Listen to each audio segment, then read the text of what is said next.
Halo teman-temanku semuanya, dimanapun kalian berada. Semoga teman-teman selalu dalam keadaan yang sehat dan selalu dimudahkan dalam mencari rezeki. Berjumpa kembali bersama channel Yulian Story ya, channel yang berisikan tentang konten cerita romantis yang diberi latar belakang berupa video pemandangan alam.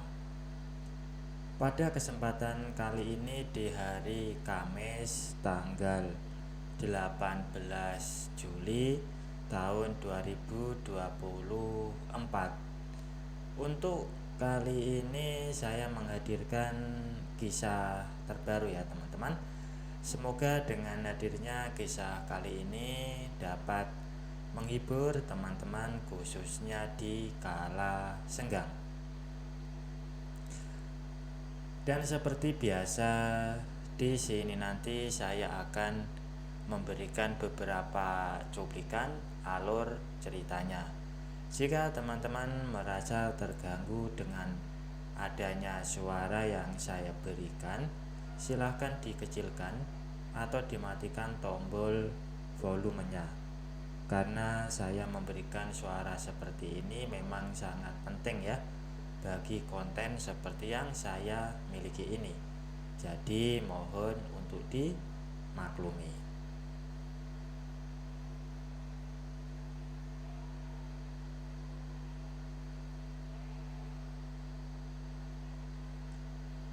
Dan untuk kisah kali ini menceritakan tentang seorang pemuda bernama Surya ya.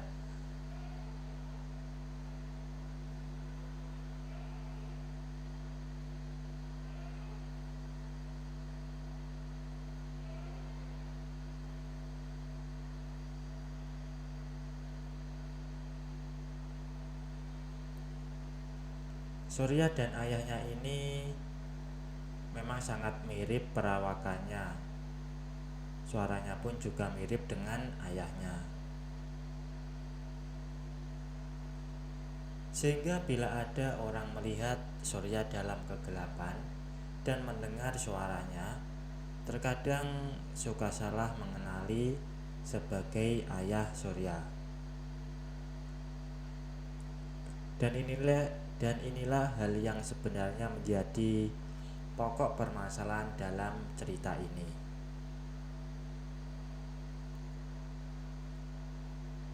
Dari kecil Surya tahu ibunya adalah wanita yang cantik. Namun bagusnya karena Surya ini anak semata wayangnya, maka tidak ada perubahan lain lagi dari ibunya.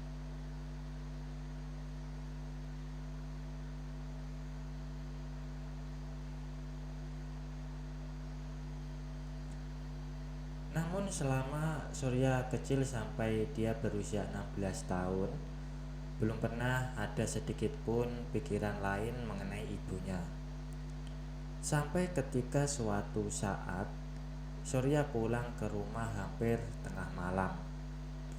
Dia baru saja pulang dari bermain biliar. Sebenarnya Surya sudah izin untuk menginap di rumah temannya. Tetapi ternyata teman-temannya membawa obat-obatan. Surya baru mengetahui hal itu ketika sudah sampai di rumah teman-temannya setelah bermain biliar.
Suasana dalam rumah sudah gelap semua.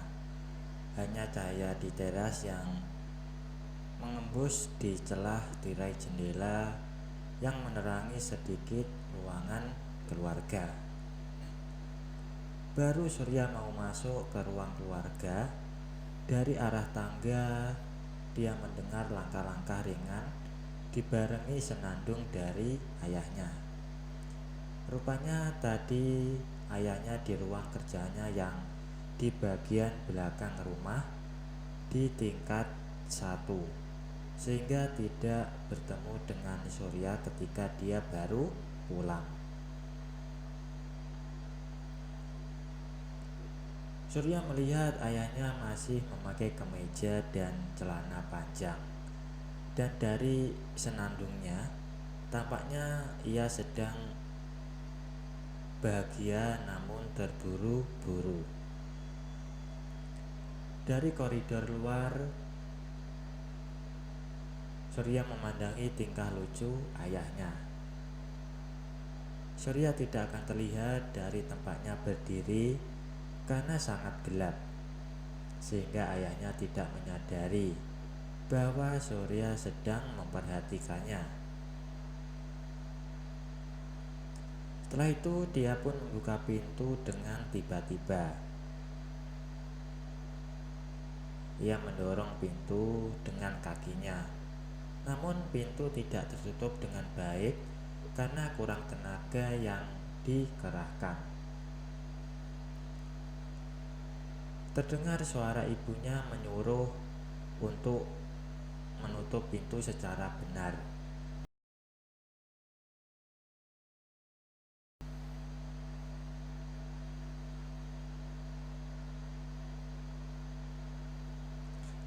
Surya terkejut menyaksikan semua itu.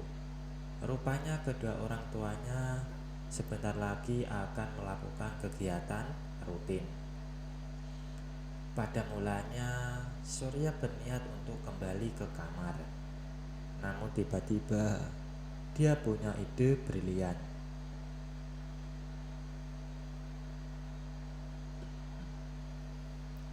Perlahan Surya bersingkat ke depan pintu kamar tidur orang tuanya. Bagusnya kamar orang tuanya itu terletak di sebelah kiri ruang keluarga dan dekat dengan tangga. Tangga itu dibangun di antara dua buah dinding yang menempel atap. Suasananya begitu gelap. Ketika Surya sampai di dinding dekat pintu, perlahan dia melongok ke dalam. Surya melihat ayahnya sedang bersimpuh di sebelah ibunya yang juga menghadap dinding.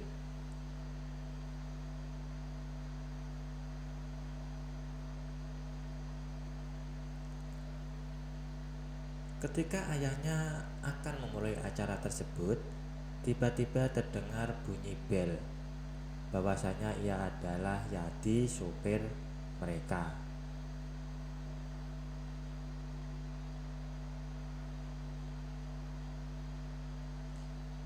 Tak lama kemudian ayahnya pun keluar dengan kondisi yang sudah lengkap kembali. Surya awalnya hendak kembali ke kamar tidurnya sendiri, tetapi dia melihat pintu kamar ibunya terbuka setengah. Surya pun menjadi punya pikiran lain. Perlahan dia pun masuk ke dalam kamar ibunya. Wajah ibunya untungnya menghadap arah berlawanan dengan pintu. Dan karena Surya ini perawakannya sangat mirip dengan ayahnya, sehingga malam itu dia pun menggantikan tugas ayahnya yang saat ini sedang keluar kota bersama sopirnya.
Baik teman-teman, mungkin cukup sampai di sini dulu untuk cuplikan cerita yang bisa saya berikan. Kalau ada salah pengucapan maupun penulisan, saya minta maaf yang sebesar-besarnya. Semoga teman-teman dapat terhibur dengan cerita yang kali ini saya sajikan, dan nantikan kelanjutan ceritanya hanya di lain kesempatan. Saya ucapkan selamat beraktivitas ya, dan terima kasih.